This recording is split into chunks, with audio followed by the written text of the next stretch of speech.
Morning. I am Maria Cadbury from Persollo, a social e-commerce and AI-powered influencer marketing analytics platform.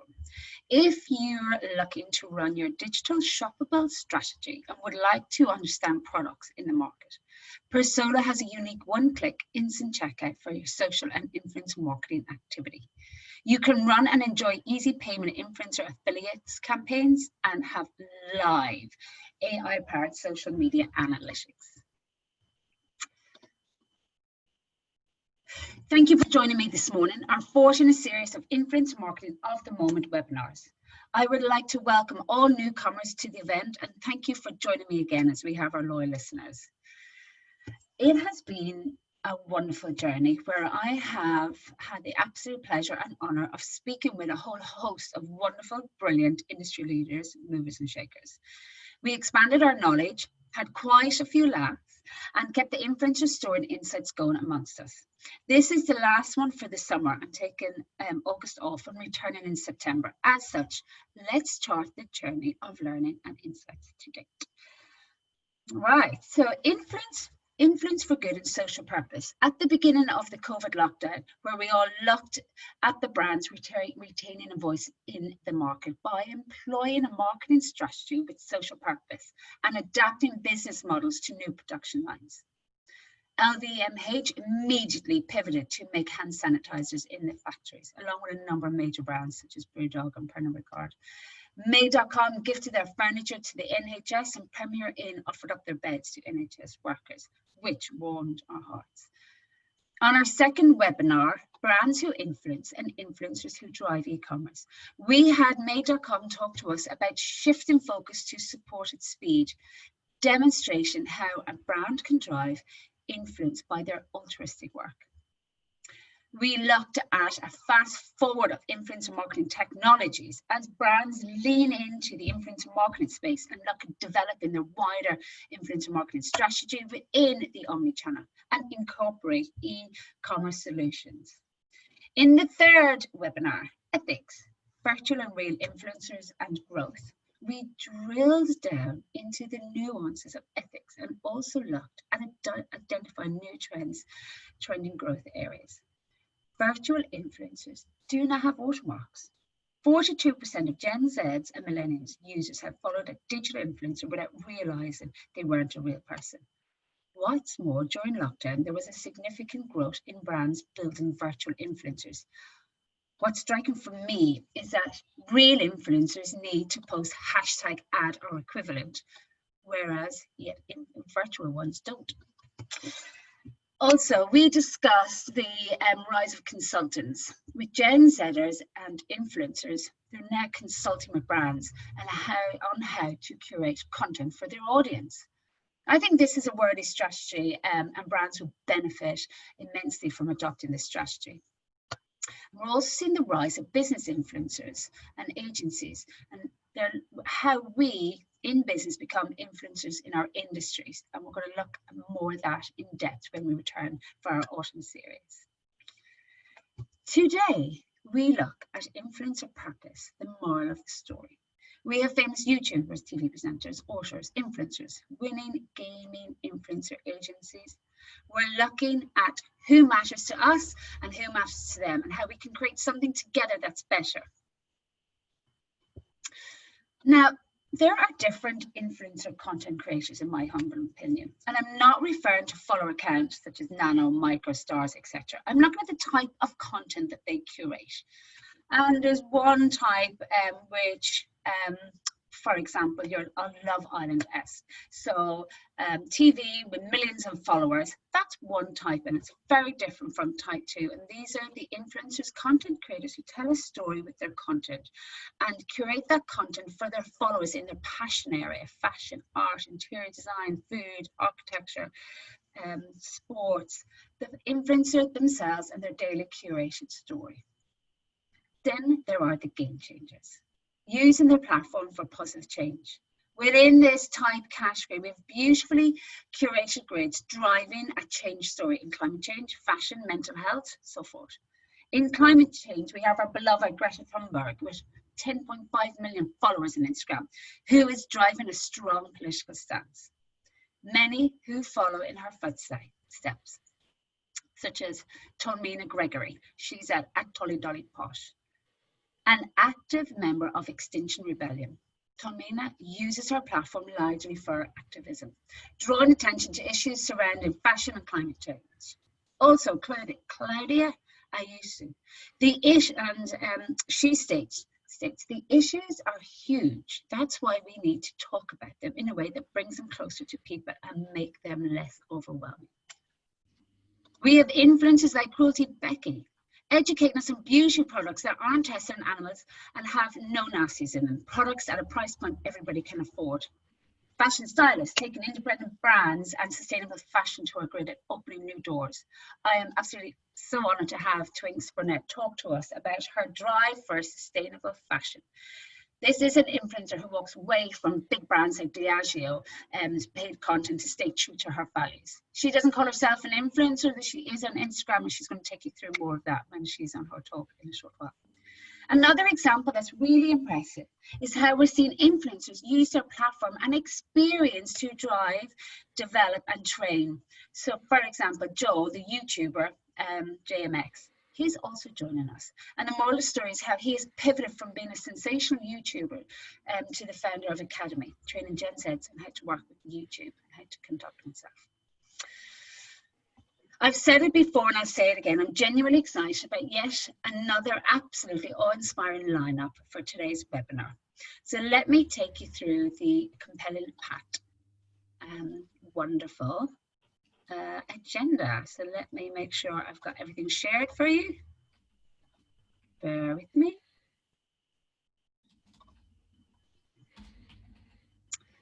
Dun-dun.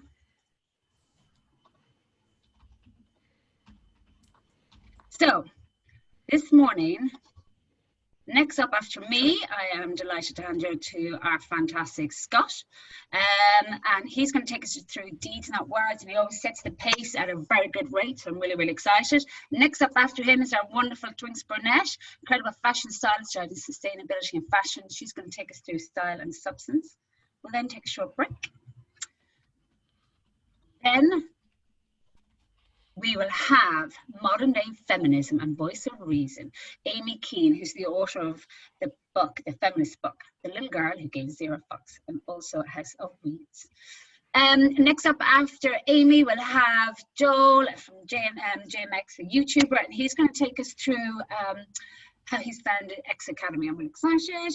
Then we move on to Rich Keith, who's the founder of Fourth Floor, which is an incredible gaming agency, and we're going to talk about gaming influencers, and our wonderful Julia Smith is going to moderate.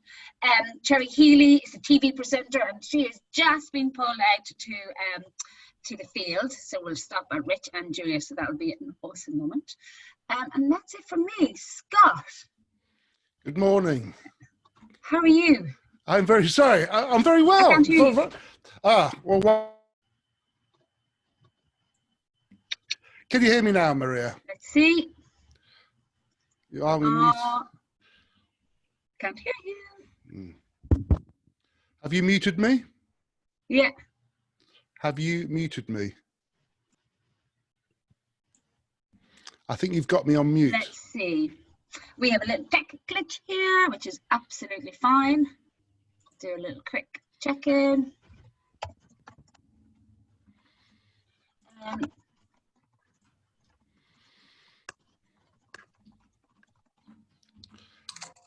I'm just messaging Scott. We've got a little tech glitch, which does happen with good old Zoom. He's going to come out and then come straight back in again, so we'll all bear with. For anybody who's new on here, oh great, Joy can hear us both, so that's brilliant. Anybody that's new today, and we've got lots of people who've been on before, Scott has chartered the journey with me in our webinar series.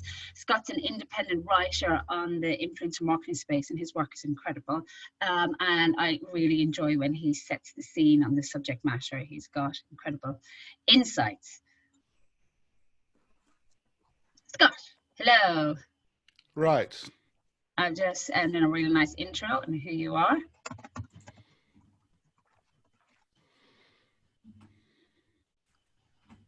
Can you hear me now? Great. Scott, shall I hand over to you? That would be, if you can hear me okay. Can you hear me Yep. now? Brilliant. Good. Right. Super. Thanks, Maria. Thank you. Right. So I will take it away. I'm just going to talk for about 10 minutes or so on what purpose-led influencer marketing means to me. I'm really looking forward to hearing what the other people have got to say this morning. I wrote an article for Rich Keith at Fourth Floor Creative earlier in the year about purpose-led influencer marketing and how to avoid the bandwagoning of it, to jumping on the latest trend. So I will refer a little bit back to that. But anyway, just to set the scene, I'll talk for, I suppose, about 10 minutes. I think once upon a time, brands could survive on the basis of we make it, you take it. But the social web has allowed consumers to now share their opinions, to get behind brands they admire, those who share their own beliefs, and now us as consumers, we have the ability to cancel brands that don't fall in line with our worldview. So today, brands have to ask themselves 3 questions: who matters to us? What matters to them, those important people, and what can we achieve together to improve the world in some way? These questions are simple to state, but far from straightforward to answer, however. Standing for something will please some people, whilst they'll no doubt alienate others. An American journalist, Herbert Swope, once wrote, "I cannot give the formula to success, but I can give you the formula for failure, which is try to please everybody." So the skill of an influencer marketer is to really know your brand's customers and how to understand how they will, and to understand how they will react to a future initiative. So who matters to us? What matters to them, and how are they likely to react to how we create something? And in turn, what can we achieve together, a brand and an audience, to improve the world in some way? In a simpler world, brands would stick to promoting only their products. They would be Switzerland. They would be neutral to politics. But we don't inhabit that simpler world. Ours is fractured, and it's comprised of polarized communities and fragmented media. But on a positive note, there's a commercial upside to placing purpose first. 76% of Gen Z said they have purchased or would purchase a brand or product to show allegiance to the issues that brand supported. That's kind of, for me, that's a crazy stat. So three out of 4 Gen Z said they would buy something based on the values of that brand. 67% have stopped purchasing or would consider stopping working with buying from a company which behaved in a way that didn't align with their values. So Gen Z include the purpose as part of an internal checklist that they go through before deciding which companies to associate with. So it's not just a nice to have. Being value-led or ideals-led or purpose-led is now a fundamental part of sustained long-term growth for a brand. But when the fit is right and the brand is coming from a place of making a positive change rather than just sort of latching on to the next thing and bandwagoning, but when there's a commitment to a positive change within their business or process, promoting that in a meaningful way through influencers or with influencers can be incredibly powerful. So for purpose-led influencer marketing to be effective, both brand and their selected influencers must coalesce around a cause or purpose that they truly believe in, that they're prepared to stand by over the long run and can speak with knowledge and authority about. And I think so that's fundamental to a successful purpose-led influencer marketing activation. They're going to believe in it. They're going to stand by it in the long run, and they come from a place of knowledge and authority. So the Body Shop, for example, has earned a right, for instance, to speak about the ending of testing of cosmetics on animals. There's a long pedigree. There's 40+ years of that value baked into the Body Shop's DNA, right from Anita Roderick's founding of the company. But if you look at the 2017 activation, two different activations, 2017, you got Pepsi and Nike, when Kendall Jenner handed that policeman a can of Pepsi, and so averting that race riot through the soft drink advertisement, we were outraged. But later, when NFL player Colin Kaepernick fronted Nike's Believe in Something ad campaign, we were mainly delighted. And not only were we delighted, but the brand equity and the share price rose. Engagement rose, brand equity rose, the sportswear stock rose by $7 billion. Sales spiked up 31% around that activation. So it's not just, you know, a nice to do, there is a commercial incentive if you are, you know, if you are living your values and it's something you really believe in. So what gives about that? You know, why did Nike succeed whilst Pepsi failed? I think that what gives, you know, why as consumers do we react so differently? Both campaigns attempted to elevate their messaging beyond their respective products. Both attempted to dig into their brand's purpose. And I think the answer here is that the choice of the cause and the brand's true allegiance is the answer here. So the Kendall activation was forced. At worst, it trivialized Black Lives Matter movement. Kendall is not known for her moral crusades. Pepsi does not have any equity in that Black Lives movement Black Lives Matter movement rather. Though the ad was beautifully produced, ultimately it felt contrived. It felt like bandwagoning. It felt like Pepsi was attempting to ride the wave of standing for something without demonstrating any depth of purpose or passion behind that. On the flip side, the Nike Kaepernick collaboration was inspired. It was risky, but it was a calculated risk. And that shows you that Nike really understood who its audiences were and what they wanted. Nike knows its audience. Kaepernick made enemies for his kneeling protest before NFL games. We know that. There was a backlash of sorts, but ultimately the celebrity tie-in worked because the ad's copy meshed with Nike's long-held brand essence. Believe in something, even if it means everything. Believe in something, even if it means losing everything. It spoke to Kaepernick's personal beliefs and his stance against police brutality, but the words also reinforced and extended Nike's tagline, "Just Do It," a line celebrating a 30-year anniversary at the time. So the actions and words must be consistent. They are the foundations on which trust is earned. And it's about doing something. It's not just about saying you believe in a cause, or it's about affecting a change. So, for example, last month we saw L'Oreal posting a black tile to Instagram in solidarity for Black Lives Matter movement. The tile carried the tagline, "Speaking out is worth it."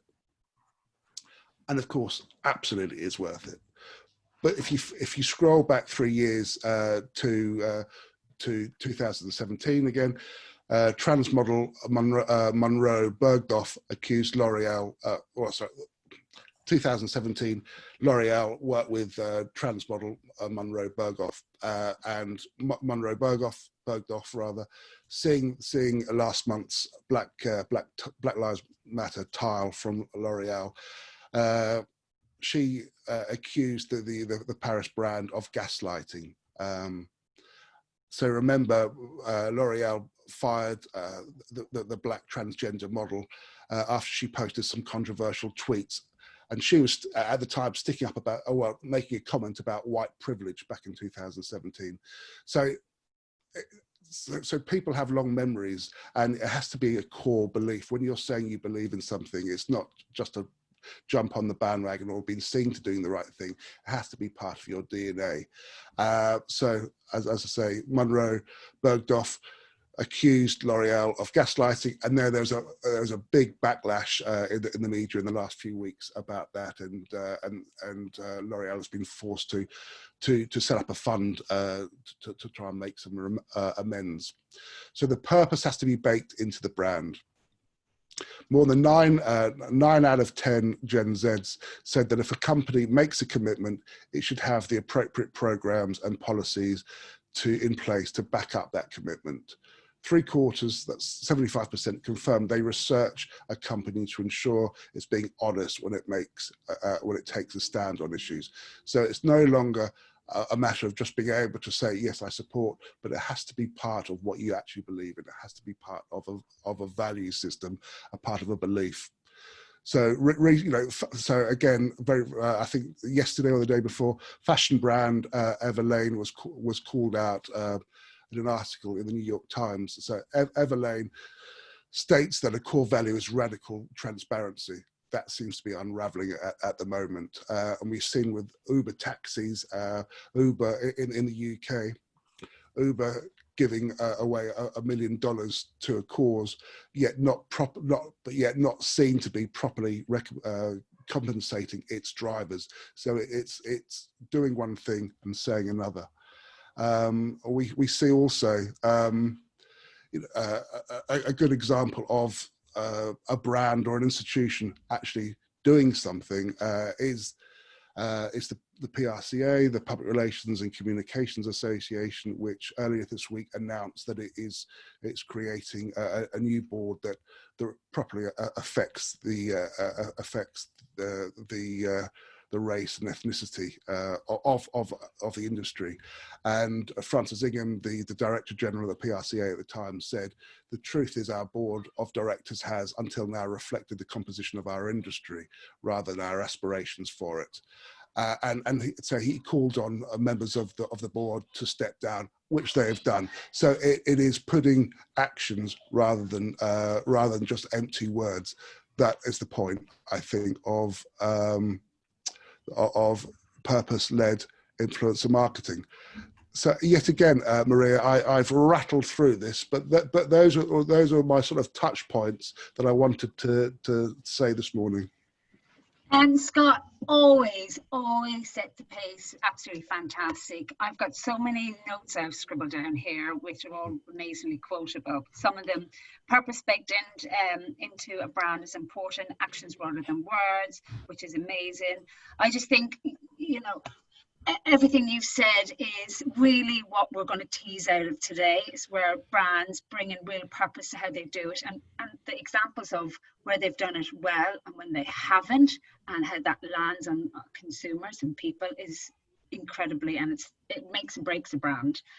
It does, and of course, as I said, for it to work effectively, you have to coalesce around a purpose, around your audience, around the brand, and you have to have authority and knowledge in that space.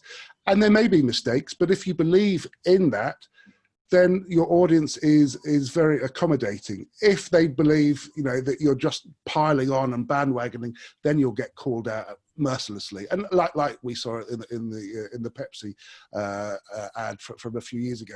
But if a brand is being seen to do the right thing, then we will make allowances.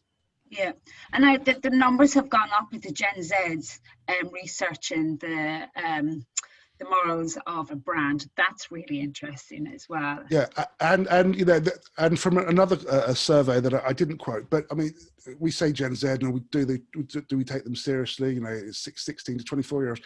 They make up 40% of buying power, or they will do by the end of this year. So it's an incredibly important element. That I'm an old guy. You don't necessarily think of the buying power of other generations. But we're buying into values now. It's not just about the cheapest price. It is about the ethics, increasingly about the ethics behind how the production and the production system and the logistics of how that product or service is brought to market. Well, Scott, it's like I teed you up to say that, because actually I'm going to cue in and introduce you to Twinks. And actually that is the premise of a lot of what she's going to take us through today. I'm very excited.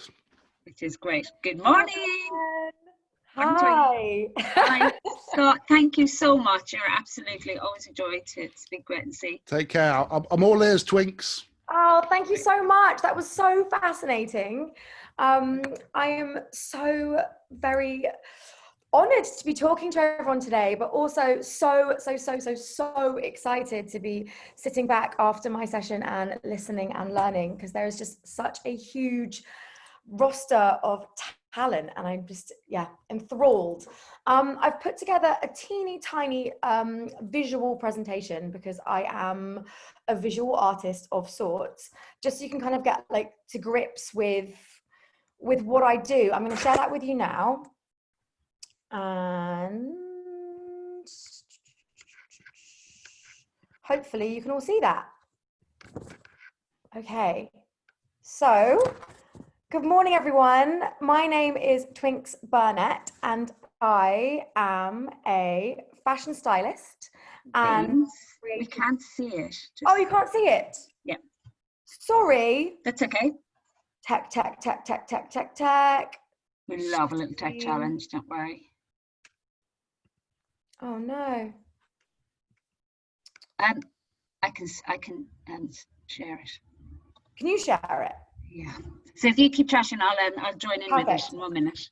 Perfect. Great. So I am a fashion stylist and creative director, but I wear a few other creative industry hats, including accessories designer and lecturer. That's right. They let me educate at higher learning establishments across the country, dare I say it. And for this particular day, Maria has invited me in the guise of influencer, which I think potentially the numbers might reflect that, but that term doesn't necessarily sit too comfortably with me. I think my friends who know me very well might probably describe me as a bad influencer, but if I can spread joy and positivity and creativity and shout loudly and proudly about the people that I love and believe in en masse, then sure, I will take on that hat for today. So my story began back in fabulous. Hooray, that's me. Fabulous. So that's me. I'm basically just giving you a little visual insight as to who I am, the kind of images that I represent, and the kind of looks that I put forward. So my story started back in 2014 when I won the Graduate Fashion Week Fashion Styling and Creative Direction Award, which was huge. It kind of kickstarted my career. And at the same time, I was touring the festival circuit as a trader. So I was adorning all the most gorgeous festival kings and queens with my handmade wares. And at the same time, I was IRL, in real life, meeting my consumers and the people that were buying the products and getting direct feedback on what they wanted and how they wanted to look. At the same time, I was also meeting my future clients, as in the designers that I now work with, many still to this day, and many of my collaborators. My style sisterhood, as I like to call it. And I think this time was really, really integral. I think the whole festival fashion scene was really blowing up and small businesses were really at the forefront of that. And as someone that kind of crossed over the boundaries of designer stylist, I really think that I was part of kind of the movement that was defining that look, which to me is very creative and resourceful. It kind of combines the make, do and mend attitude, but almost with a kind of hedonistic, ethical look. And it for me is just, it's my world, it's my lifestyle, it's my people. My look personally, as you can tell, is very bright and bold and sometimes can kind of lean towards quite a wacky demeanor. But I think over the years, I've definitely, refined it, as we all do. But my personal look, I think, definitely is reflected directly into my work.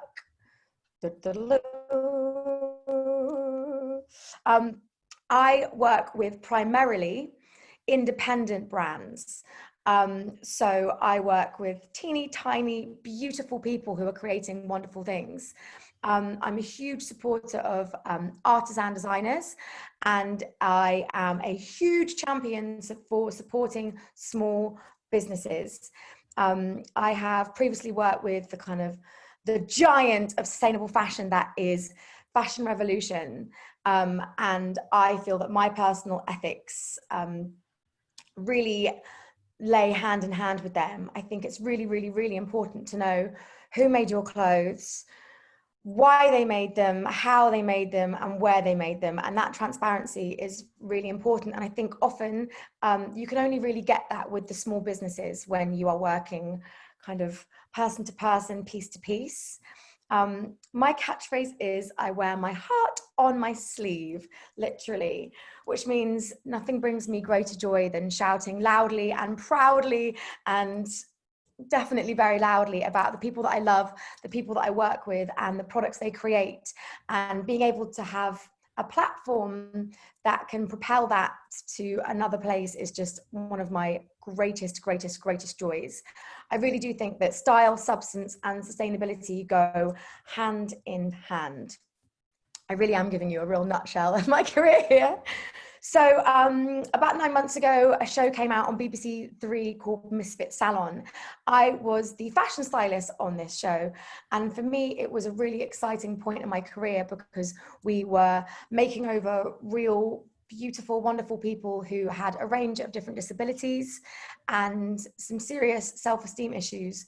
So being able to hand in hand develop someone's personal style journey was really exciting, while simultaneously pumping them full of positivity, which I think stems from self-expression.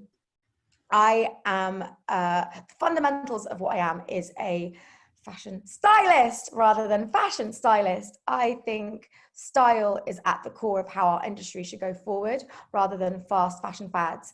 I do not believe in the mass production of the garment and textile industry.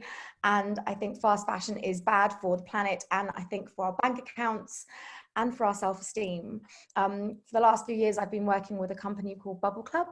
I volunteer putting on parties for adults with learning disabilities. So being able to bring that part of my experience into the Misfit Salon show was just so incredible. I have a very kind of diverse background and interests, but I think it fundamentally comes to people and re-evaluating what people are capable of, and being accessible and inclusive really are the kind of core values of what I do. And that is me in a teeny tiny nutshell. It's absolutely fantastic. I love the visuals, they're stunning. And to think that that's everything that you've created, which is brilliant. A couple of questions for you. Sure. I think it'd be really nice. How do you think consumers can change their relationship with clothes? I think it's all about, I'm going to put my headphones in while we chat so you don't reverb at me. So I think style is about developing a look for you. I think first and foremost, we need to be concentrating on the upcycling trends and,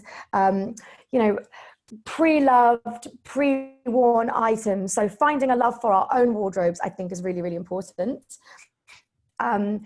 Knowing how to rewear things, rework things, work things into different outfits and looks, I think is really, really important, rather than this focus people have on buying, wearing, shooting, looking, and then just getting rid of straight away. I think it's about developing relationships with our existing wardrobes and finding pieces that we can really invest our money, our time, and our love into. I think that's a really amazing voice, and it's something that we're all trying to look and learn a little bit more. And I think that there's a lot of concerns around price point. Is it more expensive to shop sustainably? I think so. When I said the word artisan designers, I think it came across as real kind of first world woes. I think actually I'm really lucky that I know these designers one-on-one. I met them in the fields, I've met them at markets, I've met them in pop-up shops, I've worked with them. Actually, the price points of what's being sold in the Zaras of the world, the top shops of the world, they really are on point with a lot of independent brands. Honestly, when you really kind of pick a fine tune go through it. Like, for instance, a pair of these earrings, which are handmade by a beautiful designer. It's reworked textiles from Bristol. They are probably the same price, if not a little bit cheaper, than I think a pair of mass-produced earrings in Topshop. I think it's also about decreasing what we are buying. So rather than going crazy and buying everything from the big high street retailers, it's maybe saving our money and putting it into something that you can really, really love and wear and tell the story of, while supporting independent brands who are supporting themselves. Absolutely amazing. Amazing. Can you take us through how we can find the fashion sustainable brands that are affordable? Because straight after this, I'm going online to find them. Perfect. Well, you can follow me. So I'm at Twinks Burnett, and I think I have a lot of my clients and my brands. And I always say, like, when I'm working with my students, I say, use Instagram as a little back book. It is a shopping directory. It is a collaborative directory. But if you click on my photographs, you're going to see exactly who I'm wearing. You're going to be able to directly find that brand. And then you can delve deeper into those particular people and maybe find other brands that are on par, other brands that they're collaborating with. There's loads of really wonderful kind of sustainable Instagram bloggers, stylists popping up. So I think just looking at who they're wearing and where they're getting their clothes from is a really good way to start sourcing. Hold on, that's actually brilliant. Thank you. What's next for you? Because I know when we last talked, you were looking into more areas of influence, so to speak, than Instagram.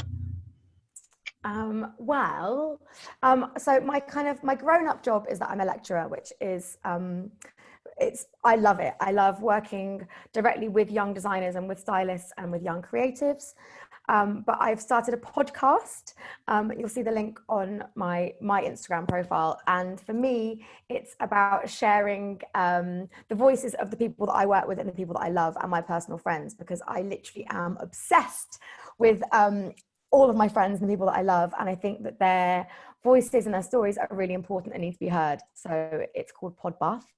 And I am in the middle of setting up a location house. So behind me, you'll see colourful walls, and it's just going to grow and evolve. So kind of going down the homeware route as well. But again, it's that kind of upcycling, reloving ethos that I'm kind of taking directly into my work, but into different forums. Fantastic. I'm going to listen in. It's amazing. Do you feel you bring a part of your content curation from Instagram morals, ethics, to how you teach your students? Yeah, absolutely. I think, as I said, like previously, Instagram it's a resource. I think it's the algorithms that catch us out. If you want to be looking at a beautiful plus size models and delving deep into that world, then you just need to follow them. If you want to be supporting diversity, then just switch up your algorithms, go find these people. I definitely think that I focus on creativity and self-expression, and inclusivity and diversity are really, really important to me. So I try and teach those morals within my classes, but I also try and reflect that within my own personal social media, but also the people that I follow and the people that I support with my platform and with my buying power as well. Okay, brilliant. And you can see that in your work, which I think is fantastic. And I also love the fact that you said inclusivity, because that's a word we need to start using more. And yeah, I said, like, obviously I know you for a long time and I follow your work, which is incredible. And I just think it's understanding. I always thought sustainable brands was really expensive, and to realize that you can buy earrings like the fabulous ones you're wearing, same price Topshop, then you're like, yeah, we really do need to change our habits, and we need to sort of wake up to this awareness. So I'm absolutely delighted that you came and joined us today to educate us. I can't wait for your new podcast, which is brilliant. And yeah, and I think if anyone's got any questions for Twinks, you've got her, you follow her on Instagram, all questions and everything can be done there. Or if you want to feed any here, I can feed them back to her, which is amazing. Thank you so much. Thank you so much for having me. Absolute pleasure. Thank you. We're going to take a very short break, and then after that, we will reconvene here. Okay, guys. Thank you.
Hi there. I was answering yes, of course, 12 p.m. to a different message. What shields? I don't understand what shields. Yeah.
Hello, welcome back. I think this is actually a really important session today, and I think you'll have got some really great facts and anecdotes from Scott and Twinks taking us through a really important educational piece and exciting story around sustainability. And now I'm going to share with you Amy Keane's piece. Now I'm going to share Amy because she lives on a barge and a boat, and apparently Wi-Fi is a little sketchy. So I'm going to want to make sure I've just got it ready, which I do, which is brilliant. So I will screen share and bear with me. And here is Amy Keane. This is a really important piece as well. It is about feminism. It is actually about influence marketing. It is about the moral story. And I think the journey she takes us through is really fantastic. So let me just get this all up and press go. Someday, love was meant to be. Thoughts go bang, your eyes turn strange, like a magnificently coloured kaleidoscope lens. No matter the hows or the whys or the ways, there's the mountains have peaks, have their ways. Some days you just know you were born to be brave. I'm Amy Charlotte Keane. I'm an author, and I wrote this for myself as a reminder. The bravery in this instance is the challenging task of being yourself, your true, raw, flawed self that isn't perfect and shock horror some people may not like.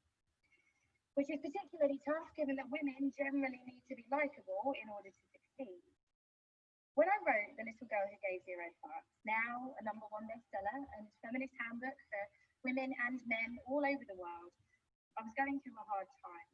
It was a few years ago, I was living in Singapore, I hadn't really adjusted emotionally to the immigrant or expat life, not least because I was aging as most people generally do, but as an unmarried, childless woman, that comes with its judgment. And also, I was working in an organisation with a problematic culture. And as a leader within the APAC team, I was putting out a lot of fires all of the time. It was stressful, I was lonely, and I suffered what I guess you could call an existential crisis. So I wrote the book for myself, telling myself to be stronger and worry less, because worrying rarely achieves anything apart from making you sick. It's a fairy tale written in verse about a young girl called Elodie Rose, who lives in a town where every girl is required to carry around a basket, and those baskets are filled with hearts. Fluffy little creatures that represent their self-esteem, and every time someone makes a girl upset, ashamed, embarrassed, she must reach into her basket and hand out a fuck. Inevitably, by the end of each day, all those baskets are empty, and there's nothing sadder than an empty basket. One day, Elodie Rose decides surprised to see what would happen if she leaves her box in her basket. I won't spoil the ending for you. The book is a consumer product. Having worked in advertising for the last 15 years, I think strict target audiences are a waste of time. It always offended me, for example, that Diet Coke was aimed almost exclusively at young women. So my preferred approach is to make a good product, have a rough idea of who might like it, put it out there, you see who it resonates with, and then you go after the likes and focus on advocacy. It's definitely a digital mindset. One of the nicest surprises was that lots of men bought the book, and also lots of women bought the book for their sons. I could never have just assumed that would happen. And a marketing strategy that tried to spark those behaviours might have felt inauthentic. And what I found after the book was released, from the customers I spoke to and the stories people told me, unsurprisingly, people buy the book because they need to, or someone in their life needs it. Whenever I do events or signings, or even in social media, people always tell me who they're buying it for and why. And when I sign books, they always want a really personal, specific message related to what they or that recipient is going through. I believe there's a responsibility that comes with this. There's an element of vulnerability and hope in buying the Little One Gay Zero book that I have to be sensitive towards and mindful of. So whenever I talk about this book, my consumer product, it's really, really important for me to tell the truth. It's important that I don't bullshit or get carried away with my own ego, and to attempt, wherever possible, to be a voice of reason that people can trust. Which is why, when I worked with influencers to promote the book, an honesty in them, an integrity and a rawness, a total transparency about their flaws is so essential. And this, of course, is a bit of a dodgy area when it comes to influencer behaviour, because some isn't honest. We know it. We know Instagram lives are filtered. Take Ashley Beeman from New River, Arizona, who had just over 30,000 followers. Her purpose on Instagram was to empower women to unlock their confidence so they can love their bodies and their business, giving tips on how to maintain a balanced and healthy lifestyle. She regularly shared workouts and pursuit of her weight loss, when in reality, she lost 16 kilograms after being prescribed Adderall, a prescription drug she was given for attention deficit disorder. I would thank my workouts for my social media followers, and my business grew a ton. People were complimenting me, which spurred me on and made me feel great, Ashley said. She eventually came to a more modest 12,000 followers. Stories like this, and there's a number, tell you that empowerment can be a deceptive game. This is why I sort of hate what International Women's Day has become in terms of its relationship with society. There's a lot of dishonesty. For example, Amazon was a partner of International Women's Day 2020. International Women's Day is considered to be a significant step each year in the pursuit of a more equal world. The world is an enabled world, it says on the website. According to a 2018 report by British workers' rights group Organise, who surveyed over 500 Amazon employees, female workers at Amazon have penalised for being pregnant. In 2017, a transgender woman sued the company, claiming she experienced repeated discrimination and harassment while she worked there. She was allegedly called he, and among other insights. There's no insight as to whether this treatment of women stopped on the 8th of March, International Women's Day 2020, when Amazon were a partner. Perhaps that's how the multinational corporation celebrated such a momentous date in the calendar. P.T. Barnum is hailed as the godfather of PR to any student mastering the art of spin and message distribution. He's often associated with the phrase, "there's a sucker born every minute." As you may know, Barnum, in business in the 1800s, was most Barnum's Grand Travelling Museum, Menagerie, Caravan and Hippodrome, a travelling circus and museum of freaks. This is his legacy, colourful manipulation of the truth. In 1842, Barnum's first huge hoax was called the Fiji mermaid, a creature with the body of a monkey and the tail of a fish. Didn't exist. Got attention. But such behaviours obviously weren't left in the 19th century. And Beeman's weight loss workouts didn't exist either. Barnum justified his hoaxes by saying that they were ads to draw attention to his travelling museum. I don't believe in duping the public, he said, but I believe in first attracting and then pleasing them. Does it matter if the source of empowerment is fake, if it empowers women nonetheless? Yes, of course it matters, and that women are spun with fake workouts and Jamila Jamil's nemesis, detox tea, and hair growth gummies and so on, is something you must be aware of when promoting a product that's built on feminism. If you want to push a product that promotes equality, the influences and traditional PR tactics, I believe, you should take it seriously and go through the following process. The truth, the interpretation of the truth, and the new truth.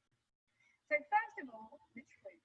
And we've covered this already, but you need to ensure your product is as real and as open to scrutiny as possible.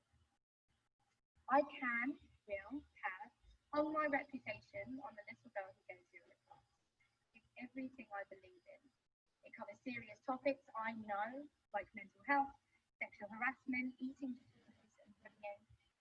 Inclusive of girls of colour, girls of different religions, and disabled girls. My illustrator, Jem Milton, is a non-binary artist from Glasgow who schooled me a great deal during the process of how to not be a white feminist, contributing to the unhelpful tropes and narratives that many white women have perpetuated over many centuries. Sometimes it was an uncomfortable education process, but it was non-negotiable. The book is tongue-in-cheek and sarcastic sometimes, playing with cliched phrases as a parody of the fairy tale, but it is as true as I can possibly make it. Next, and the important part when it comes to influences, the interpretation of the truth.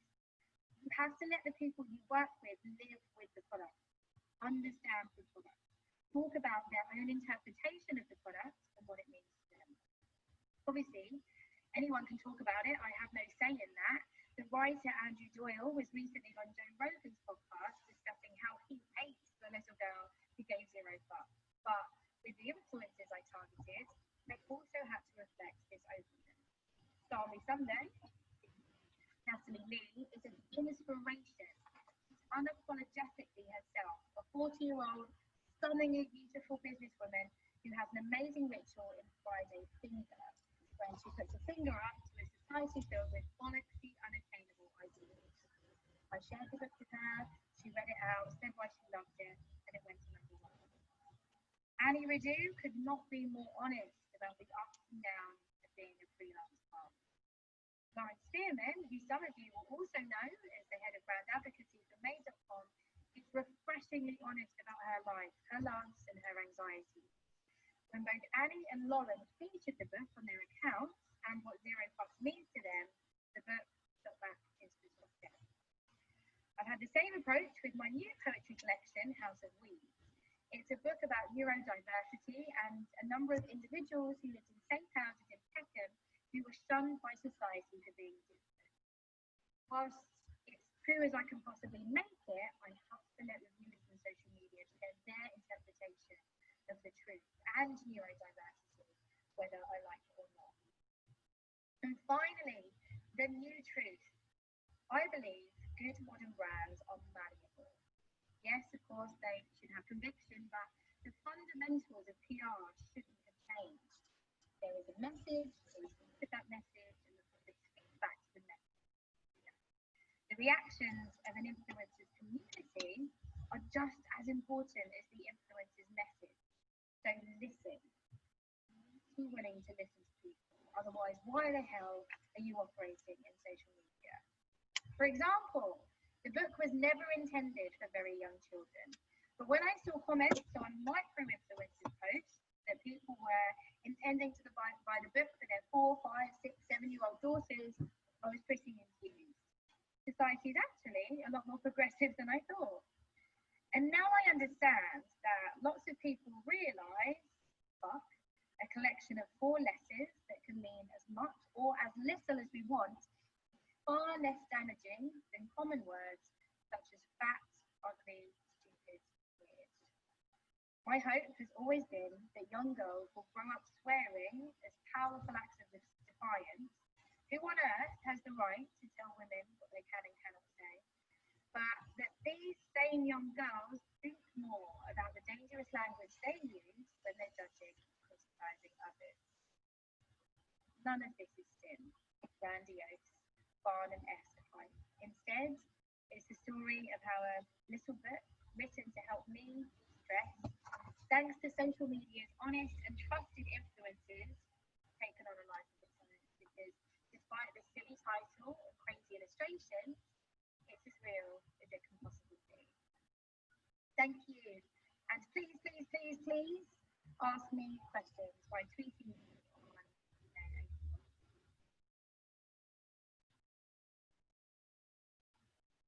Well, big thank you to Amy Keane.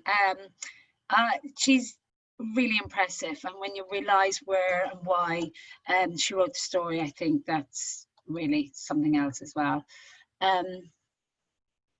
I am very excited about introducing who comes next to us, which is Joel, which is amazing. So Joel, he's a YouTuber, doing YouTube for 10 years. He has over 750 million views and has 3 YouTube boxing fights in front of crowds as big as 22,000. Boxing fights. I want to hear all about it, and I'm really super excited to understand more as well about your new business, which I just think is brilliant because you're the founder. I think the morals and the story behind it is incredible. But first off, good morning. How are you? I'm good, thank you, Maria. How are you? Hello. Yeah, I'm really good, thank you. So tell me, to kick off, how did you get started on YouTube? How do I get started? So I started, as mentioned, I've been doing it for a while now, 10 years.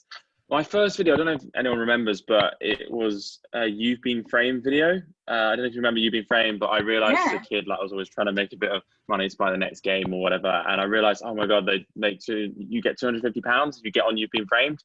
So I basically was doing keep uppies with my shirt off when I was a very skinny kid with pink boxers on and fell backwards into a pool and got my friend to record it.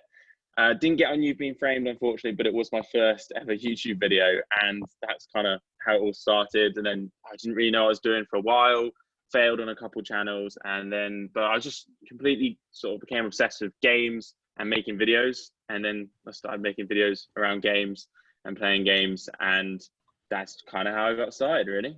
That's how you got started, which is incredible. I love it. You've been framed. I love that. Where's it gone? We need that back in our lives. I know, So I know. Tell me about it. It's brilliant, isn't it? And describe your journey then in a nutshell, because that's where you started. We're going to go on to X Academy in a little while, but there's a big chunk of meaty information in the meantime. Yeah, so I mean, there's quite a few ups and downs of sort of uploading every single day and not getting anywhere for months and months, and then sort of school wasn't so great with it because I used to get ridiculed a little bit, and yeah, that wasn't the best. And then, but you know, all the way up to sort of hitting 1 million subscribers, 2 million subscribers. Like mentioned, being able to box on like the KSI Logan Paul undercard, which was potentially the biggest internet event in history, is what they're saying, in front of 22,000 people, and winning, so not getting beat up was good. And literally just being able to sort of achieve far more than I ever thought I would as a kid. I sort of started off smashing out FIFA. Took me a while, but eventually I started to get a bit of traction. And literally at 16, I decided to drop out of sixth form because it was kind of like getting somewhere a little bit, and go to college so that I could sort of fully focus on that. And then in that year where I actually only had to go to college, basically I was like, okay, I only have to go to college 3 days a week. So that gives me an extra 2 days to focus on this, much to my parents' horror, but they're okay about it now. And yeah, in that year I just sort of blew up really. And then I moved out when I was 17, to go live with some YouTubers, and sort of made that move, and sort of we started making loads of videos together, and it just kept snowballing from there, really. It's incredible. So that's an amazing journey where you started off, you grew it to this phenomenal 750 million views. And so, but then why did you make the switch from being a YouTuber to start an X Academy? So I sort of got to the point where I'd achieved everything that I wanted to achieve, and quite a bit more than I ever thought I would achieve. Certainly like younger me, because I literally have a video where I was like, oh, what's your dream amount of subscribers? And I go, oh, I'd really like to hit 1 million, but that's never ever going to happen. And I literally have that video of me being like, it's quite cool, but probably more so just to me. Anyway, and sort of, I don't know, I just didn't really get me up as much in the morning. I was so obsessed with it at the time, and that was what made, and I was so consistent, or I tried to be anyway, and that was what sort of managed to get my success. But then sort of just, I don't know, I didn't want to hit 5 million subscribers. I didn't care as much anymore. I kind of achieved everything I wanted to achieve, and I sort of wanted something that potentially could take me to the next level in a different way, and like a whole new different challenge. And that's sort of why I started X Academy, really, because it also was something that I think I wish I had when I started. I could have, I really wish I had, and would have probably saved me quite a big time. And I'm super into business, obviously, and it just sort of felt like the natural thing, and it was a whole new challenge. It was something that's made everything super exciting again, if that makes sense. Yeah, it does. And I think for everybody listening, I think it'd be really great if you took us through what X Academy is and what you guys are trying to achieve. Yeah, so basically X Academy is an online education platform which teaches the younger generation and the older generation, but obviously the main demographics, the younger generation, how to create content, how to become a YouTuber, how to be successful on YouTube, and it's taught by successful YouTubers with over 50 million combined followers. However, YouTube is apparently the number one, well, it is apparently the number one Gen Z job that her kids want. But beyond that, we really, and this is probably sort of my favorite part about it, is we try and focus massively on soft skills and life skills that aren't maybe focused on enough in school. So like I myself, I can sit on a webinar now kind of and speak okay. Whereas sort of 6 years ago, I've been absolutely bricking it and stumbling over my words, and I wouldn't be able to present it in any kind of way. I didn't have any confidence. I wasn't organized. I'm not that organized now, but I've had to try and become organized. And YouTube taught me so many of these soft skills and networking, etc., that people didn't really mention in school to me at all. And so I think via YouTube, I learned a lot of that stuff, and we want to focus on it even more so, just because, for example, if you take a young child and their maths teacher goes to them, oh, Johnny, you should think more positively, or Johnny, why didn't why don't you work on your confidence? They're not really going to listen quite as much as if, for example, an influencer that they look up to tells them to do that, and they're doing it for the reason that they want to try and make better content, make cool videos, and sort of, I don't know, become a YouTuber, etc. So they've got that why, and they've also got someone that, not that you shouldn't look up to math teachers, but being realistic in the terms of what kids are more likely to engage with. And we've just found as it's a way that's managed to really engage the young generation into learning and learning outside of school. As I think a lot of people know, most people know here, that personal development and learning outside of necessarily what you do primarily, school or work, whatever, can be massively advantageous. And maybe being able to get the younger generation into that and then actually enjoying it could be just massively pivotal. And it comes back to that, I wish I had something like it when I was 13, 14, because it would have given me a bit more of a head start. Yeah, I really do, genuinely think it's incredibly impressive. And all of those, softer skills, but they're real life skills, and they'll benefit any job they do, which is great. So another question for you, what do you think students get out of X Academy? Yeah, so obviously there's the tangible stuff in terms of they get like 140 training videos and sort of from various different hosts and YouTubers about everything they possibly can need to know about YouTube, mindset, everything around YouTube, and the soft skills, life skills that we kind of mentioned.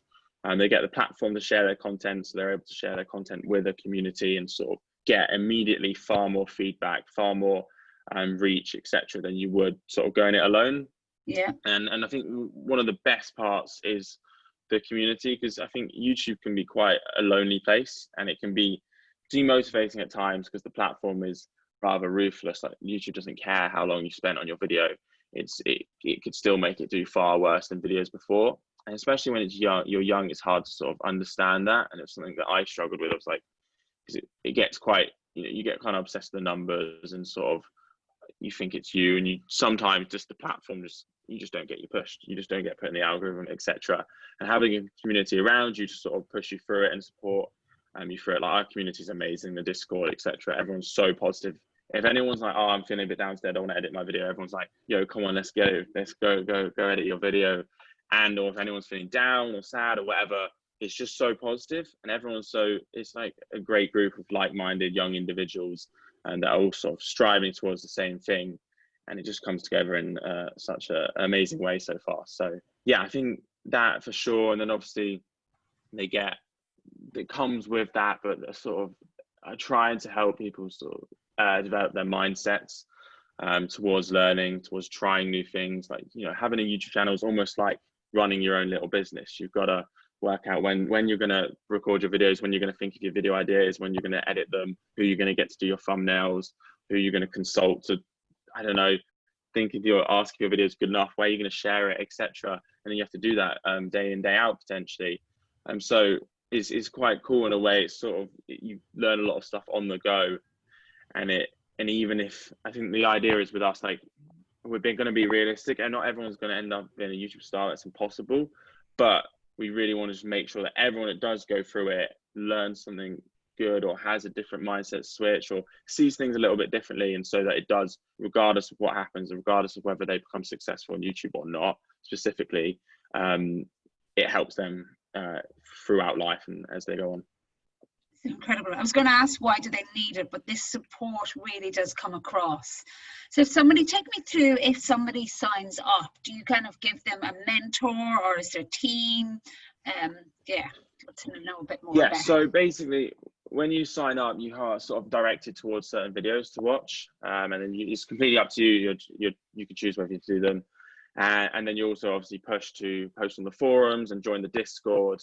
And there's like welcome messages, and whenever someone new joins, everyone's like, yo, what's up? And we're certainly, like, we're in our infancy, to be honest. So we're only been going sort of live for about 4 to 5 months. So we're looking, like, the teams thing is something we're looking into, to sort of match people together based on their genres and their teams. But at the moment, people just kind of do that themselves. But definitely, we haven't got it yet. But the idea is to be able to match people into teams, to sort of based on what kind of videos they like, and what videos they want to make, and then maybe their age groups, etc., and sort of their level on YouTube. Amazing. And who signs up to it? Is it a certain age group? Does it tend to be boys, girls? I think we've got a pretty even mix of boys and girls. Maybe slightly more towards the boys because of my audience, and it's a little bit more gaming focused. However, we do have it's not a massive majority of boys, and then we did think it was going to be only the younger generation. However, we sort of have anything from 12 to 25, and then saying that, one of our most successful students, who's got over 100,000 subscribers now, is 40 years old. So it's funny how it works like that. So it's kind of any age group, but it's obviously sort of sits between 12 and 25, 22. Okay. Like, it's incredible. And how do you, one last question now, I mean, I could ask you a million, but we're going to run out of time. How do you promote yourself? So are people finding you? Are you promoting it? So we have a couple main avenues. So obviously my channel, I've been uploading a bit recently to sort of help push that, and through my social channels, etc. We also use social ads. So we do quite well on social ads. My co-founder, Ollie, is an absolute wizard on them. So that they do really well. And then the referral system. So we sort of give people £5, they refer their friends. So And then also we get quite a lot of referrals just because how strong the community is. So I think they're the three main methods, through influencers primarily, myself at the moment, and then social ads and word of mouth, really. Fantastic. I think it's really admirable, and I've been following you, and so I'm just delighted that you've come to join us today. And I think I'm so glad it's today as well, which is the moral of the story. And I think you come to this stage of your career and you're a famous YouTuber to then convert to a platform that does trades and does good. It's a really great story, so you should be really proud. Thank you. It's an honor to be here. Thank you for inviting me. Thank you. And actually, if you stick around, I think you'll really like, because Rich, who's from Fourth Floor, he's the founder and CEO. I'm just going to bring him in, and Julie's the moderator. But they've got a lot of gaming. Their business is gaming influencers, and it's just really interesting. Really I just jump in actually, Maria, because I've got to say I've got two new recruits for Joel. I've got a 13-year-old girl and a 14-year-old son, both are wannabe YouTubers, and they're going to be amazing. So I'm going to get them to watch this after they're still in bed. So you've got Adrian and Alexander coming your way. I had to jump in. I'm sat there going, this is perfect. It's so exciting, totally perfect for them. So you get to introduce each other. I know. Nice to meet you, Joel. Awesome. Well, nice thank to meet you, you, Julia. How's it Joel. going? Brilliant. No Thanks, worries. Melanie. Thank you for having me. Bye. Rach, Julie, absolutely wonderful to see you both. And I'll hand over to you, darling, to do the intro. Thank you. Thanks, Maria. Good morning, Rich. So Morning, Julia. We've got 15 minutes to talk about how a diverse team and passion can drive award-winning productions, and actually to do it with purpose, with ethics, and be able to deliver results. And I'm delighted that I've got you, Rich, with me, because you're CEO of one of the fastest growing digital agencies, Fourth Floor. And what's interesting is you were set up as a business and to deliver genuine engagement and to do it with purpose. And I'm curious, as an influence marketing agency that was founded on the premise of purpose, to talk us through what that actually means. Well, I think there's probably two parts to that. One is internal company, and one is external, about how we work with external people. So thinking about the company, and that's about making sure that everyone within the company is working with purpose. It's always been something that's been really important to me. Having people wake up with a purpose, with a drive to get to work, to do something, is vital for the workplace. We've all worked places where we haven't had a purpose to our job, and teams with purpose just are better quality teams. So setting clear values and a mission for the company was what we started with. It was baked into the business right at the start.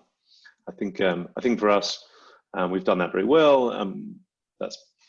We are then looking about what that looks like externally, outwardly facing, as a company. Sorry, still as a company, but outwardly facing things around mental health, diversity, community action, and those sorts of purposes, which we've still got a way to go on those, but they're important, and we're on that road. The second part of answering your question is about how we work with the creators, the brands, and the audiences that we work with. That's of what we do. So we founded the company. I founded the company with a vision that influence marketing only works when you're creating value for all sides, and that's the purpose that drives us.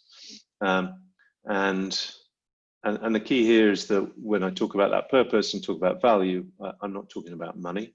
It's not about money, or not just about money. And it's not about audience reached, or it's not just about audience reached. In fact, quite often they're the least of it in the short term. So when you think about those three things, and we think about it as a triangle, is for a brand, it is about hitting their business goals and KPIs, which could be money, but it isn't always. And for creators, where money is important, it's not often at the heart of it. I mean, they need to be paid. It is a job, and they need to get paid for what they do, and they need to be paid for the value of what it is. But for them, quite often the value you're doing, the value you're creating, the purpose is about building audience and being able to make great content. And finally, the third part of that triangle is about audiences, and what's the purpose for the audience, and that is always about wanting to have great content to watch, great videos, great streams, great posts. I'm going to take actually just one point of that triangle, and the commercial point, because you work with the gaming influencers. Are you seeing purpose with gaming influencers? I think it often depends what we mean by purpose, but I think to sort of expand on what I was talking about value, then and thinking about it around having a purpose of why that content is being created and why it's on their channel, and about being more than they're being paid for it, then that's really important, and it's still a thing that's needs to be talked about and needs more understanding around, because because the opposite side of the coin isn't creating value. It's when there isn't a purpose to it, is value destruction, and that's really true for creators themselves. If they take the wrong partnerships for the wrong reasons, it can destroy the value that they have with their audiences, which destroys the value they have as creators. When you lose that authenticity, the long-term influence you have, so also your ability to make money in the long term, also slips away. And what all the research shows, stuff we've done and stuff other people have done, is that audiences are happy with sponsored content, but only if it's done with the right purpose in mind. Only if it's real content that's creating value for the audience, and that it makes sense for the creator to be making it and putting it out on their channel. And when you lose this, what happens if you don't have that purpose around it is you're just trying to recreate advertising by using influencers as your billboards, and the true power of influencer marketing just doesn't happen. So without that sense of purpose, and when I'm talking about purpose here, I'm not talking about purpose as in changing the world. I mean purpose of that content, and that it fits authentically in with the content that creator is making, that their audience love, and the reason why they've been able to build an audience. If you lose that sense of purpose, then you lose the whole point of working with influencer marketing. I mean, we found it within display, there's been a massive impact on brands' reputational damage if they're aligning themselves incorrectly. And you mentioned that on partnerships. And Maria's brilliant title of this webinar is about the moral of the story. I'm curious as to whether you think the right choices are happening in the gaming industry. Yes and no. I think lots of people are still making the wrong choices. I think there's still lots of bad faith going on, and I'm not putting that down to creators at all. Creators need to earn a living, and therefore, if this is the stuff that's coming to them, it feels like just the normal things that should be happening. It is incumbent on the brands and the agencies to be understanding what the whole ecosystem looks like, and to be making sure that when you're putting together a campaign, that you're working with the right creator for the right reasons. And I'm not sure that's always what happens, because if you don't, it just comes back to that value destruction. And it's not just, like you said, it's not just for the creators. It really can be for the brand as well. It's influence marketing is a hugely powerful tool, but it's unusual in the sense that it can backfire in very big ways if you make the wrong choices. If you make, from a brand point of view, if you make brand unsafe choices. There have been some issues around streamers, especially around games, which is, as you say, it's what we predominantly work within. It's not all we work within, but it's predominantly games and entertainment. And there have been issues around sexual misconduct and racism and some of the content around that.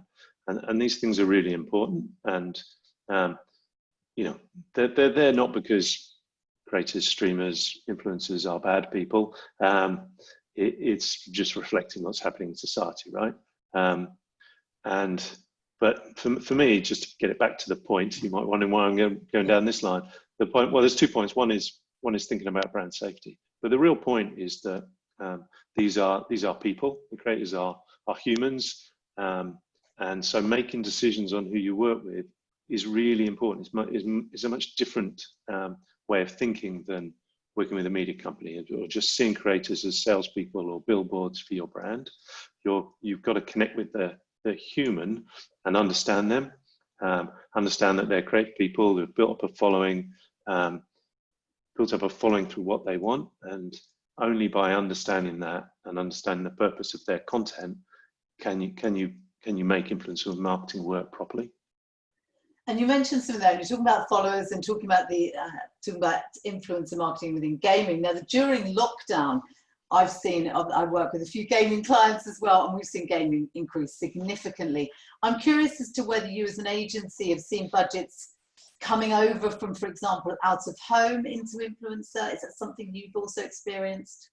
Yeah, I mean, definitely. And I think you know, we're very fortunate to be working predominantly in games. Games has been because people have been stuck at home. Yeah. Games is a great thing for people to be doing, and therefore more people are playing games, more people are aware of games, and that's definitely reflected. So and that's reflected in the amount of people on the platforms as well. So there's been a massive increase in the amount of people playing games, the amount of time spent, especially on actually playing games. You can see that in the results of some of the big games publishers that are coming out recently. But there's also been an increase in the amount of time being watched, time spent watching games content on platforms like Twitch and YouTube. So Twitch was up 100% year on year from April to April. You know, and that means 1.5 billion hours of watched in that month, which is just a massive amount of people watching that content. So that has seen an uptick of people being interested in how they work within games, and understanding that working with influencers is a really important part of that. And as you say, at the same time, working in outdoor, working in press and media is clearly not channels, especially in the start of lockdown. They clearly were channels that it was not worth spending time pushing. And so we have seen some of that spend push out into influencer marketing. And I think, like a lot of things that have happened with coronavirus, accelerated trends have happened. And so it's more people trying it and more people understanding how it works. And hopefully they're spending it in the right places. Certainly we've been fortunate and had a very good last quarter. So you talk about more people, and actually I'm curious because Joel touched on this, with there being a range of ages, ranging from 12 to 25, but then the exceptions of the 40.